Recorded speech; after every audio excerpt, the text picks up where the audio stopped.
কংগ্ৰেছৰ ৰাজভৱন ঘেৰাও কাৰ্যসূচীত গৈ আৰক্ষীৰ কন্দুৱা কেছৰ প্ৰভাৱত কংগ্ৰেছ নেতা অধিবক্তা মৃদুল ইছলামৰ হোৱা মৃত্যুক লৈ শোকাচন্ন সমগ্ৰ চমৰীয়া সমষ্টিবাসী।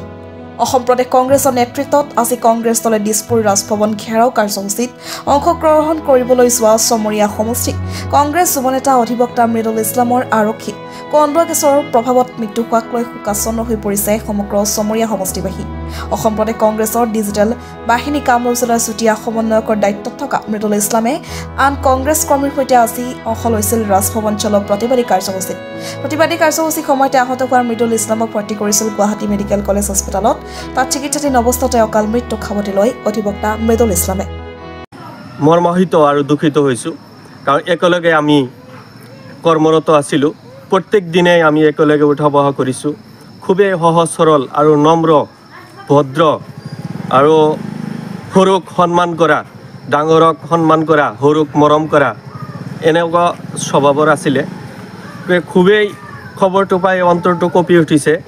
আজি কংগ্ৰেছৰ যিটো ৰাজভৱন চলো প্ৰতিবাদত অংশগ্ৰহণ কৰি, গণতান্ত্ৰিক প্ৰতিবাদত অংশগ্ৰহণ কৰি চৰকাৰৰ হেমাহিৰ কাৰণে আপোনাৰ বেছিভাগ মানে অতিমাত্ৰা কন্দুৱা গেছ মানে নিক্ষেপ কৰাৰ কাৰণেই তেখেতৰ শ্বাসৰুদ্ধ হৈ শেষ নিশা ত্যাগ কৰে।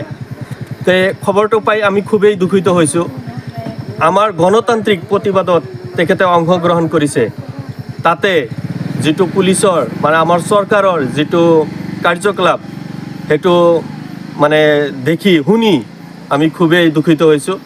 এই ক্ষেত্ৰত ক'বলৈ গ'লে আমাৰ মাজৰ পৰা এজন নিষ্ঠাবান সমাজকৰ্মী তথা আমাৰ অঞ্চলৰ এজন বলিষ্ঠ কণ্ঠ দুখীয়াৰ কাৰণে, নিষ্পেষিত আৰু অৱহেলিত জনতাৰ কাৰণে যে মাত মাতি আহিছে, আজি এটা কণ্ঠ মানে শেষ হৈ গ'ল, তাতে আমি খুবেই দুখিত। আৰু আমাৰ বক উকিল সন্থাৰ তৰফৰ পৰা আৰু আমিনগাঁও উকিল সন্থাটো দুয়োটা সন্থাতে তেখেতে কাম কৰিছিলে আৰু সমাজৰ মাজত বিশেষকৈ সমাজৰ প্ৰত্যেক শ্ৰেণীৰ মানুহৰ মাজতে খুবেই ভাল আৰু এটা আন্তৰিকতা বজাই ৰাখি চলিছে। আৰু লগতে আমি যে তেখেততকৈ সৰু, আমাতকৈ ছিনিয়ৰ আছিলে, মোৰ মামা তুল্য আছিলে, সদায় আহিলে এটা হাঁহি মুখে আমাক সদায় মাত দিছিলে। তো আজি খবৰটো পাই খুবেই দুখিত হৈছোঁ আৰু তেখেতৰ পৰিয়ালত আপোনাৰ দুজনী কন্যা সন্তান আছে।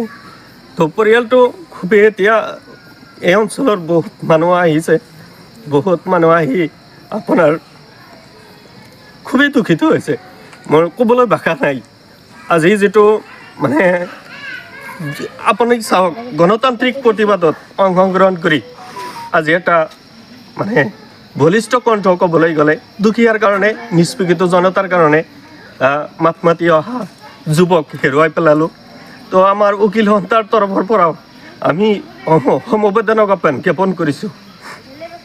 আমাৰ মাজৰ পৰা এজন বট গছ বুলি ক'ব পাৰি তেখেত হেৰাই গ'ল। গতিকে সকলোৱে দোৱা কৰিব যাতে তেখেতৰ বিদিগী আত্মাই শান্তি পায়, এইখিনিয়ে ক'ব লগা। চমৰীয়াৰ পৰা সাইফুল ইছলামৰ ৰিপৰ্ট, এনি লাইভ।